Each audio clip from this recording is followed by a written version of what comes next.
Iyi mwumva ni radiyo ijwi ry'Amerika.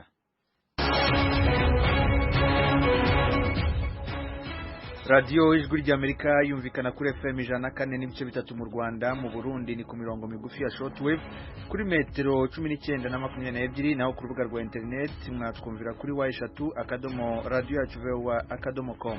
Mwiriwe neza nshuti mwese mu duteze amatwi, ni Edirwe mbasuza kandi mbayikaze makuru yacu kuri uyu mugoroba. Muri aya makuru turi kumwe kandi na Fidel Niyongabo, nanje ndabaramukije ndabayikaze mu makuru yacu. Mu Rwanda abavandimwe n'inshuti b'abasore batatu bo mu karere ka Rusizi bagiye kumara ibyumweru bitatu batazwi aho baherereye, barasaba ababishinzwe kubafasha kumenya irengero ryabo.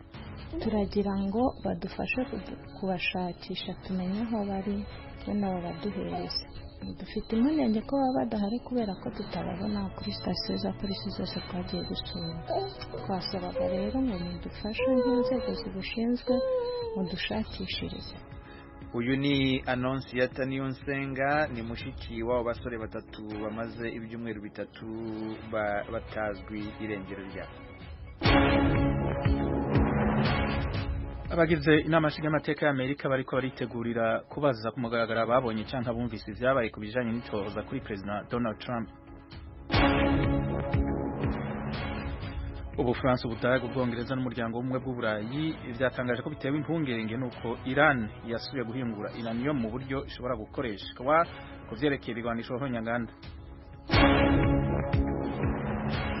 Abantu 75 barafashwe n'igipolisi mu bunywero bugenderwa n'abakundana nabo basangiye ibitsina muri Uganda. Izi nkuru hamwe n'izindi zo hirya no hino ku isi tubafitiye turazigaruka ku mukanya mu gume hafi y'amaradiyo yanyu.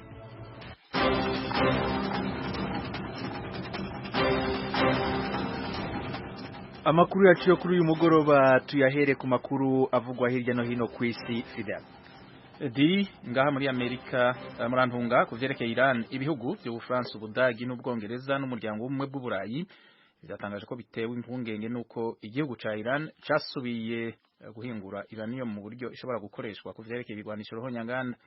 Batewe impungenge kandi n'ivyo bavuga ukuntu Iran yihutira kuvavanura nivyo yari yiyemeje kubahiriza hisunzwe amasezerano yagiranye n'amakungu mu mwaka wa 2015 ku mugambi wayo werekeye ibigwanisho nk'onyanganda. Itangazo basoreye hamwe ku munsi wa mbere abashikanganje baje imigenderanire b'Ubufaransa, Ubudagi, Ubwongereza n'umuryango w'ubumwe bw'Uburayi basavye Iran gusubira ku ngingo zose imaze gufata zitandukanye n'ibisabwa n'amasezerano yo mu mwaka wa 2015. Itangazo basohoreye hamwe abashikanganje bavuze ku ruhande rwabo kubahirije ivyo guyemeje hisunzwe amasezerano yo mu mwaka wa 2015 harimwo gukura ibihano vyari vyafatiwe Iran kubera impungenge ko ico gihugu cariko gikora ibigwanisho nk'onyanganda. Basaba Iran ku ruhande rwayo kubahiriza ivyo isabwa hisunzwe amasezerano yo mu mwaka wa 2015. Yamara mushikiranganje ajeje imigenderanire wa Iran Javad Zarif avuga ko igihugu ciwe cubahiriza ivyo gisabwa, yagiriza ahubwo urundi ruhande ko atana kimwe bwubahirije mu kiringo c'imyaka 18. Ngaha muri Amerika bagize umugwi w'inama nshingamateka ya Amerika ujejwe iperereza bariko baragira imyiteguro ya nyuma yo kubaza ku mugaragaro babonye ivyabaye ku bijanye n'itohoza ryo kumenya niba President wa Amerika Donald Trump yarakoze ivyaha bifatiye kuri dosiye y'igihugu ca Ukraine. Iryo perereza rirashobora gutuma kugwa ku butegetsi hamwe ivyo vyaha vyo mwagira. Imigwi igize inama nshingamateka itandukanye ijejwe amatohoza yarashize ahabona ivyatangajwe n'ababonye ivyabaye. Bavuze idonido ku kugene President Trump n'abafasha biwe baremeye igihugu ca Ukraine kugira gitanguza amatohoza kuri Joe Biden yahoze ari cegera ca President n'umuhungu wiwe Hunter Biden. Joe Biden abonwa ko ariwe azoshobora guhiganwa na President Trump mu matora ya President azoba muri Amerika mu mwaka uza w'2020. Ku munsi wa mbere President Trump yaranebaguye amatohoza ari karagirwa kuri we, avuga ko agenewe kwikura ku muntu badakunda. Avuga ko azosohora ivyo avuganye ku telefone na President w'igihugu ca Ukraine Volodymyr Zelensky kugira yerekane ko ataco yiyotsa. President Trump mu kiganiro ku telefone na President Zelensky avuga ko yamusavye kugira amatohoza kuri Joe Biden n'umuhungu wiwe Hunter Biden ku bijanye na ruswa. President Trump avuga ko ico kiganiro yagiranye na President Zelensky ku telefone nta kibazo na kimwe giteye. Evo Morales yahoze ari President w'igihugu ca Bolivia yagiye mu gihugu ca Mexico aho yemerewe ubuhungiro. Umushikiranganje ajeje imigenderanire wa Bolivia Marcelo Ebrard yerekanye isanamu ya Morales ari mu ndege y'igihugu ca Mexico afise idarapo y'ico gihugu ku bibero. ni mu gihe iyo ndege yari kiva ku mugwa mukuru wa Bolivia La Paz mu ijoro ryo ku munsi wa mbere. Evo Morales yasavye ubuhungiro mu gihugu ca Mexique amasaha makeyi inyuma ko atanze imihoho giturumbuka mu mabanga yiwe y'umukuru w'igihugu ku munsi w'Imana. Ivyo vyakurikiye imyiyerekano ikomeye yabaye mu kwezi guheze kuvyerekeye amatora yabayemwo amatati. Morales yatangaje ko ari we yatsinze ayo matora inyuma y'uko ibiharuro vya mbere bivuye mu matora vyari vyerekanye ko azohiganwa na Carlos Mesa yahoze ari perezida mu nshuro ya kabiri y'amatora yari itegekanijwe mu kwezi kw'icumi na kabiri k'uyu mwaka. Eva Morales yatangaje mu butumwa ku rubuga Twitter ko yaragiye mu gihugu ca Mexique kandi ko ashimiye ico gihugu kivandimwe kuba camuhaye ubuhungiro kugira ubuzima bwiwe bukingigwe. Morales avuga ko ababajwe no kuba avuye mu gihugu ciwe camwibarutse ku mpamvu za politike. Tangaje ko azogaruka vuba mu gihugu ciwe afise inguvu kurushiriza. Leta Zunze Ubumwe za Amerika yarahagije gutanga imihoho kwa Eva Morales. Perezida wa Amerika Donald Trump avuga ko ingingo ya Perezida Morales yo gutanga imihoho mu mabanga yiwe ari intambwe ikomeye muri demokrasi mu karere ko mu burengero bw'isi.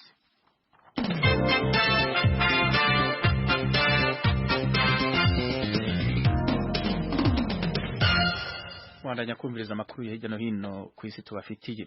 Muri Afrika abantu babiri umugabo n'umugore barapfuye igihe imvura y'isegenya yagwa mu ntara ya KwaZulu-Natal iri mu buseruko bw'igihugu ca Afrika y'Epfo. Iyo mvura y'isegenya yarasenyuye amazu y'abo bantu babiri. Ni amezi make nyuma yuko abantu batari bake bapfuye mu yindi mvura y'isegenya yaguye muri iyo ntara. KwaZulu-Natal ni intara iri mu buseruko bwa Afrika y'Epfo ku nkengera z'ibahari India. Iyo ntara yazarageramiwe n'imvura y'isegenya yahitanye abantu 70 mu kwezi kwa kane. Ikigo kijejwe ibihe muri Afrika y'Epfo kiragabisha ko iyi mvura y'isegenya yitezwe. Itangazamakuru ryo mu ntara ya KwaZulu-Natal ryerekanye amasanamu y'imyuzure n'amabarabara yononekaye. Abantu benshi mu ntara ya KwaZulu-Natal baba mu mazu atubatse neza. Iyo ntara ikaba ikunda kugeramirwa n'imvura y'isegenya. Perezida wa Afrika y'Epfo Cyril Ramaphosa yatangaje mu rugendo yagize mu ntara ya KwaZulu-Natal aho yagendeye abanyagihugu basinzikajwe n'imvura y'isegenya iherutse kugwa muri iyo ntara ko bazoronka imfashanyo ya leta. Mu gihugu ca Uganda, Nicholas Opio, umuntu yanonosoye ivyerekeye amategeko akaba aharanira agateka kazina muntu, avuga ko abantu 75 bagirijwe ivyaha muri sentare. Inyuma y'uko igipolisi cinjiye mu bunywero bugenderwa n'abantu bakundana nabo basangiye ibitsina kigahagarika abo bantu. Abaharanira agateka kazina muntu bavuga ko irindi totezwa rigizwe ku bakundana nabo basangiye igitsina. Nicholas Opio yatangaje uno musi wa kabiri ko igipolisi carekuye abantu 50 inyuma yaho abo bantu bafashwe ku musi w'Imana ku mugwa mukuru wa Uganda Kampala. Kasha Jacqueline aharanira uburenganzira bw'abakundana nabo basangiye igitsina ariyamiriza ivyagirizo vy'uko abantu bafashwe n'igipolisi muri ubwo bunywero bari bafise ibiyayuramutwe. Umuvugizi w'igipolisi avuga ko igipolisi kitarondera abakundana nabo basangiye ibitsina.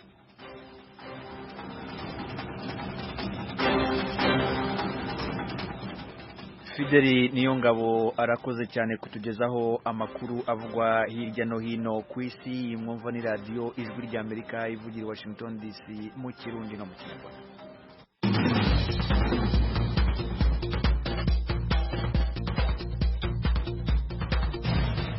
Amakuru yo mu karere k'ibiyaga bigari i Kigali mu Rwanda haravugwa abasore batatu bo mu karere ka Rusizi bavukana bagiye kumara ibyumweru bitatu bitazwi aho baherereye.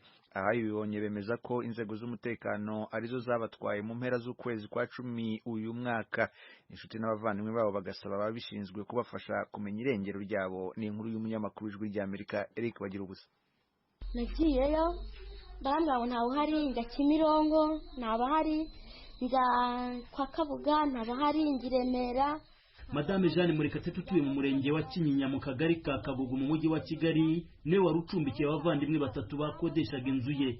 Kugeza ubu we n'abavandimwe baba basore ntibaza aho baherereye. Ababuze ni bwana Vedaste Bene Gusenga w'imyaka 29 y'amavuko, bwana Aniseti Imanira Ruta w'imyaka 25 y'amavuko, na bwana Ernest Niyonzima w'imyaka 22 y'amavuko. Madame Murekatete avuga ko batwawe n'inzego z'umutekano ku itariki ya 24 z'ukwezi kwa 10 uyu mwaka ahagana saa moya za mu gitondo zibakuye mu mudugudu wa Rukingu. Bose uko ari batatu ngo bavukana ku babyeyi bombi Rusizi mu burengerazuba bw'u Rwanda. Mbere yo kubatwara ariko Murekatete yemeza ko yari acumbikiye babiri gusa, Bene Gusenga Vedaste wari umurezi mu burasirazuba na murumuna we Imaniraruta Aniseti wacuruzaga imyenda mu igorofa Chic mu mujyi wa Kigali. Avuga ko ku itariki ya 22 z'ukwezi kwa 10 murumuna wabo yaje kubasura kandi bamwanduza mu buyobozi bw'ibanze, ariko aza gutungurwa no kubona mu gitondo cyakurikiye abashinzwe umutekano bambaye gisivile baza kumutwara bamwita umujura, bahita bamwambika amapingu bamutwarana n'abakuru be. Namubajije na mbere kose uko yari asanzwe abanye n'abapangayi bavuga ko bari bamaranye imyaka isaga 2. Mu buzima busanzwe twabanaga neza, bagerageje kuba abana bo mu mudugudu dutuyemo, baza nk'abasore, baza nk'imbaraga z'igihugu, imiganda nabonaga bayikora bisanzwe, nabonaga ari abana bagerageza gukora. Madame Murekatete avuga ko akimara kubona bamutwaye abantu mu buryo atazi yihutiye gushakisha abavandimwe baba basore babuze. Mu buryo bugoranye yaje kumenya Madame Anosiata Niyonsenga utuye mu murenge wa Mururu, akarere ka Rusizi mu burengerazuba bw'u Rwanda. Madame Niyonsenga ni mushiki w'aba basore batatu, ni nawe wahaye Ijwi rya Amerika amakuru atabariza abasaza be. Kuri ubu bagiye kumara icyumweru asiragira hirya no hino mu mujyi wa Kigali abashakisha, agasaba ko inzego zibishinzwe zamwereka abavandimwe be kuko gukomeza kubabura birushaho kumutera impungenge. Turagira ngo badufashe kubashakisha tumenye aho bari nabo baduhereze. Dufite impungenge ko baba badahari kubera ko tutababona kuri sitasiyo za polisi zose twagiye dusura. Twasabaga rero ngo mudufashe nk'inzego zibishinzwe mudushakishirize. Murekatete wari ucumbikiye abasore babuze avuga ko mbere yo kubatwara yabigizeho impungenge, maze umwe mu bashinzwe umutekano amwereka ibyangombwa. Ni ibyangombwa akomeje gushidikanyaho kuko atabona abo yari acumbikiye. Babatwara kubera ko urabona nari nakurikiranye cyane. Icyo nabonye cyo havuyemo umwe arambwira ati ntabwo turi abicanyi, dore ikarita yanjye. Sinabashije gusomaho izina, ahubwo nabonaga ari ikarita isanzwe ya polisi. Ariko iyo bigeze aho ngaho ndavuga se ko n'ubundi habaho abantu bahimba ibintu by'impapuro, umuntu abyemezwe n'iki ko ari abapolisi, ko dufite abapolisi wenda b'u Rwanda bashinzwe umutekano mu bisanzwe, none tukaba tugerageza kugera aho bari tukabura abantu. Kugeza ubu ngubu mfite impungenge aho bati wenda basanga ari n'abandi bahimbye amakarita runaka bakaza kwiba abantu. Murekatete yemeza ko batwaye abapangayi be babashyize mu modoka pick-up izwi nka Vigo y'ibara ry'umweru n'ibirahuri byijimye, gusa avuga ko bitamushobokeye guhita abona plaque zayo. Kugeza ubu inzu bakodeshaga Ijwi rya Amerika yasanze ifunze. Ba nyir'urugo bavuga ko abatwaye abasore batatu banatwaye imfunguzo z'iyo nzu bigakomeza kubahombya. Kugeza ubu nta kintu na kimwe nzi, namenya ngo nzakora iki. Ese sinzi ngo wenda se nufungiye mu nzu. Hari n'ikindi gihe none nigeze kumva ibintu binukira mu nzu, ndavuga ati shaka hari umuntu uri mu nzu upfiriyemo. Nibwo nahagurukana batereka nsara n'inzego z'ubuyobozi zize zintabara. Nicaye ubwo nyine ndindiriye kwenda ubuyobozi bwazagira icyo bumfasha bukaba bwaza iyo nzu igakorerwa iperereza. Mu ibara Ijwi rya Amerika ifiteho kopi igaragara ko Madame Niyonsenga Anosiata ku itariki ya 8 z'ukwezi kwa 11 uyu mwaka yandikiye urwego rw'ubugenzacyaha RIB asaba kumufasha kumenya aho basaza be batatu baherereye. Mu kiganiro kuri telefone na Madame Marie Michel Umuhoza umuvugizi w'urwego rw'ubugenzacyaha RIB mu Rwanda yemereye Ijwi rya Amerika ko ubwo busabe babubonye. Ubusabe bwabo twarabubonye, twabonye tariki 8 z'uku kwezi. Kigiye gukurikiraho dosiye yarafunguwe, ibikorwa by'iperereza byaratangiye. Abari babacumbikiye bakavuga ko batwawe n'inzego z'umutekano. Buriya iperereza rigira uko rikorwa, amategeko hari ibyo yarateganije ukuntu rikorwa. Ubundi urebye mu ngingo ya 73 ya CPP procedure penale ivuga ko iperereza rikorwa mu ibanga. Ayo makuru urwego rw'igihugu rw'ubugenzacyaha rwarayabonye. Yego rurayakoreraho iperereza. Ariko habaho gukora iperereza ariko hakamenya wenda ngo abantu baba bari mu gihugu se. Iperereza rikorwa mu ibanga niko amategeko biteganya. No kuvuga ngo nyuma y'iperereza ababuza babo bashobora kumenya ngo wenda barahana. Iyo iperereza rirangiye ibivuyemo bishyikirizwa urwego rw'igihugu rw'ubushinjacyaha narwo rugakomeza uko amategeko agenda abiteganya. Hari indi baruwa biboneka ko yanditswe n'ubuyobozi bw'umudugudu wa Rukingo ku itariki 31 z'ukwezi kwa 10 uyu mwaka. Umuyobozi wa Rukingo bwana Jivency Kazimira asaba inzego zisumbuyeho ko zafasha Madame Jeanne Murekatete zigafungura inzu ye. Mu bihe bitandukanye hakunze kumvikana baburirwa irengero hirya no hino mu gihugu, inzego z'umutekano zigahakana ko zitabafite bikazarangira zibagaragaje. Ibi bikunze kubaho cyane ku bakekwaho ibyaha bifite aho bihurira n'ibihungabanya umutekano w'igihugu. Bagira ubusajwi bya Amerika i Kigali. Mu Burundi abagize biro nyobozi y'ihuriro SNARED bari bamaze iminsi i Kampala mu gihugu cya Uganda bigira hamwe uko bakwitabira amatora ateganijwe mu gihugu umwaka utaha. Bavuga ko biteguye no gutanga umukandida muri ayo matora. Ni inkuru twateguriwe n'umunyamakuru w'ijwi rya Amerika Pierre Claver niyo nkuru. Iyo nama y'ibiro nyobozi vy'urunani SNARED rurikiyemo abatavuga rumwe na leta y'u Burundi yabereye i Kampala mu Buganda kuva ku munsi wa gatanu itariki 25 gushika kuri wa Mungu itariki 27. Yakoranije abavuye mu Bubirigi, abavuye mu bihugu by'akarere ka Afrika y'ubuseruko hamwe n'abavuye mu Burundi. Onezime Nduwimana umuvugizi w'urwo runani SNARED yabwiye ijwi ry'Amerika ko intumbero nyamukuru kwari kuraba ingene bo kwisuganya bakitaba amatora yimirije mu gihugu bahunze bavamwo. Yamara kugira ngo bagitabe hari ibyo basaba ko byo kugwa mu nzira. Twasubiye kwemeza yuko twiteguriye kandi dufise ishaka ryo kuja mu matora yo mu 2020. Twaniyemeje kandi yuko ayo matora tuzojamwo nk'urunani. Turafise ivyo dusaba na cyane dusaba yuko uburenganzira bwo gutora no kwitoza abantu bavugira kumwe atawucinyije uwundi. Tugasaba ko umutekano w'abatora n'abatorwa uba umwe kuri bose. Tugasaba kandi cyane ko abantu b'abanyepolitike bose bagira uburenganzira bwo kugira nk'umugambwe cyangwa abandi. Aha tuvuga nk'abahuza umugambwe CNDD-FDD basa nabo ubutegetsi budashaka kubona ibyo dufatira, kuko mu gihe bavuga ngo barakeneye ko tuja guheraheza ibiganiro twe twagize i Nairobi ko twobarungikira abagenda, ariko dushizemwo abahuza umugambwe CNDD-FDD baca bashacoba. Abo batavuga rumwe na leta biyemeje ko bazotanga umukandida umwe abaserukira mu kibanza c'umukuru w'igihugu. Baciye bagena Anise Niyonkuru yahora ari umunyamabanga nshingwabikorwa w'urwo runani kugira ngo aje gushigikira no kunagura abaserukira urwo runani mu gihugu c'u Burundi. Mu minsi yeze haravuzwe ko uwo Anise Niyonkuru canke utwara urwo runani Jean Minani ko ari umwe muri bo azoserukira abandi mu kibanza c'umukuru w'igihugu.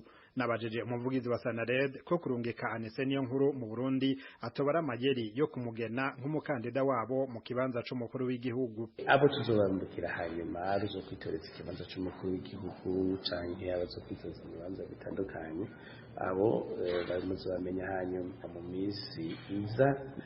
Mushingantahe Anise Niyonkuru ngira ngo ntawo mwitiranya, arafise ibindi ahamagariwe na cyane gusanga abandi bari mu runani SNARED bari mu Burundi basanzwe bakorera mu Burundi kugira ngo urwo runani rubandanye rutera rutsimbatara mu gihugu cy'u Burundi. Kandi turamushimiye kubera kuko yagize izo nguvu kumva ko yogenda mu gihugu cy'u Burundi akabanayo n'abandi naho ibihe mubona bikigoye. Atufatira ko nk'abo bamenyesha amakuru bagipfungwa, abanyepolitiki batururikwa n'ibindi, ariko ntaho bihuriye n'ibyo by'abakandida. Kugira bazokwitabe ayo matora nuko bazoba batahutse.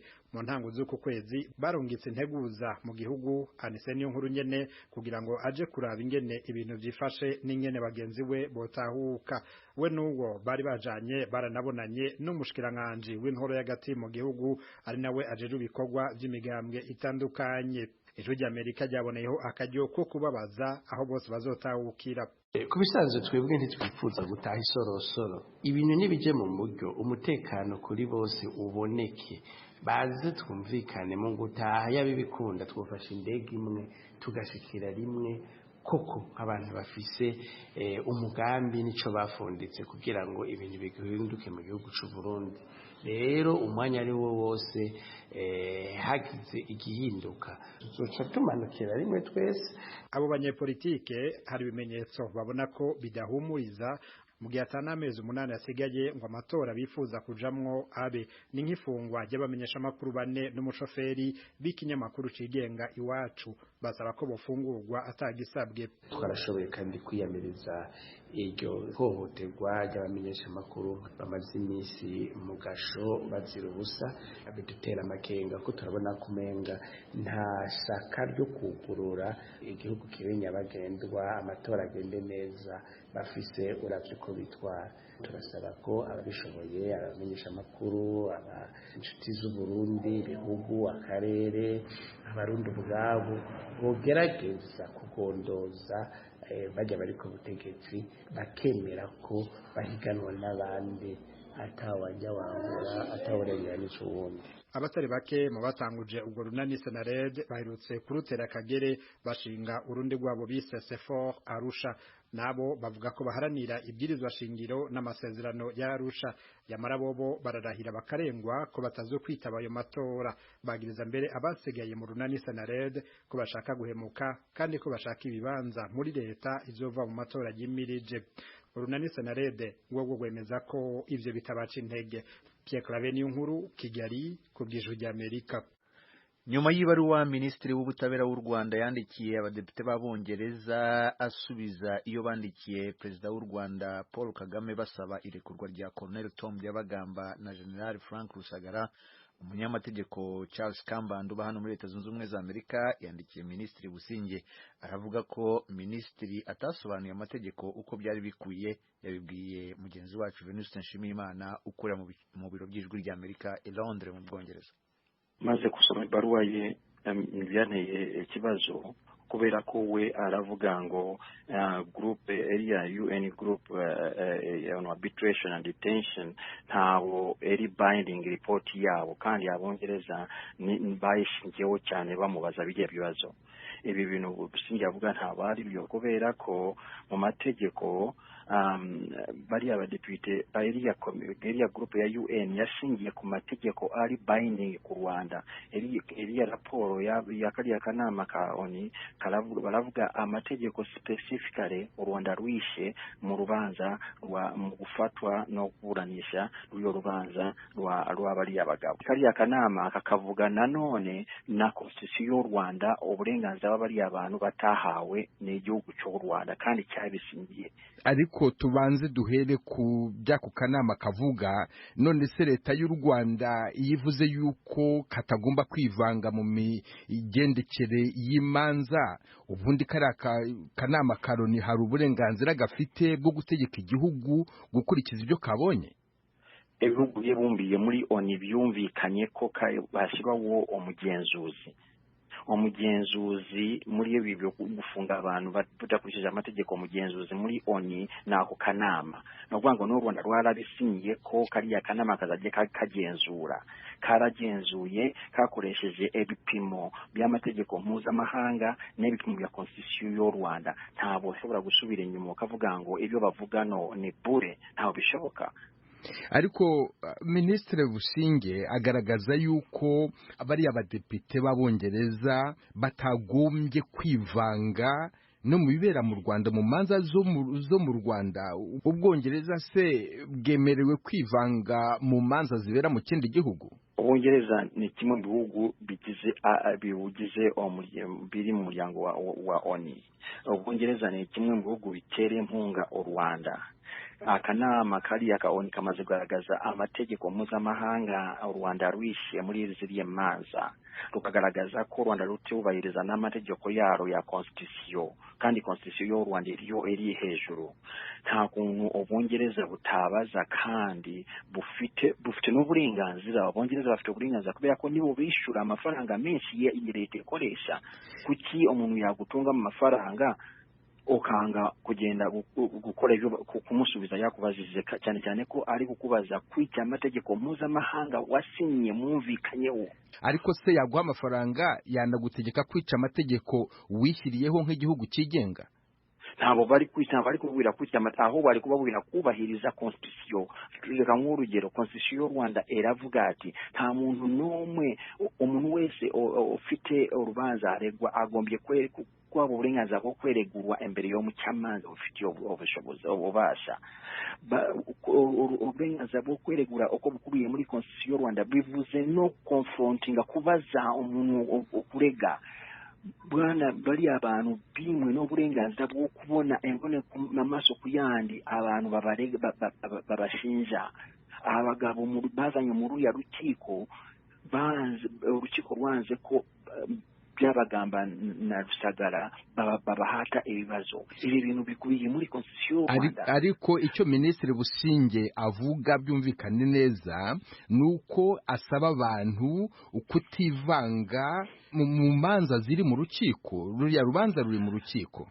Aricyo twita political crimes. Ibyaha barega bari abagabo byose bizwe mpuzamahanga muri criminology bitwa ibyaha bya politiki. Ibyaha bya politiki ni ibyaha bishyirwaho n'abantu baba bafite ubutegetsi bagamije kugundira ubutegetsi. Mbwira ukuntu bari abantu baregwa ngo guteza imvururu mu Banyarwanda, ngo kutubahiriza ngo flaga y'igihugu. Abazungu bari abongereza kimwe n'Abanyarwanda bari kubabwira ngo mbere na mbere ibyaha mu barega nta byaha bigombye kubaho mu gihugu cyubahiriza amategeko cyubaha. Muri constitution y'u Rwanda baravuga bati tuzubaka igihugu kigenda ku mategeko, tuzubaka igihugu abene igihugu uburenganzira. None urakinyuma ukavuga ati none ibintu byose muzavuga tujya tubiha amazina ngo no kutwangisha rubanda ubuyobozi. Ibi byaha byose ni ibyaha bitabaho muri demokarasi. Ariko rero ari abadepite b'Abongereza ari ndetse nawe kandi umunyamategeko, ejo bundi Perezida wa Repubulika yavuze yuko gukomeza kwivanga mu rubanza rw'abariya bagabo Tom Byabakamba na Frank Rusagara ahubwo mushobora kubagirira nabi kandi urubanza rutararangira.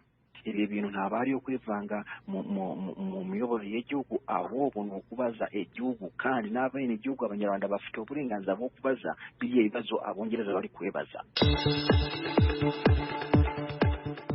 Mukanya turaba tugeze ku musozo w'amakuru yacu iyo kuri iyi saha, ariko mbere yuko dutandukanaho Fidel aragarutse yatwibutse zimwe mu ngingo z'ingenzi z'amakuru avugwa hirya no hino ku isi. Fidel, n'ivyo Edi abagize umugwi w'inama nshingamateka y'Amerika ujejwe iperereza bariko baragira imyiteguro ya nyuma yo kubaza ku mugaragaro ababonye ivyabaye ku bijanye n'itohoza kumenya niba Perezida wa Amerika Donald Trump yarakoze ivyaha bifatiye kuri dosiye y'igihugu ca Ukraine.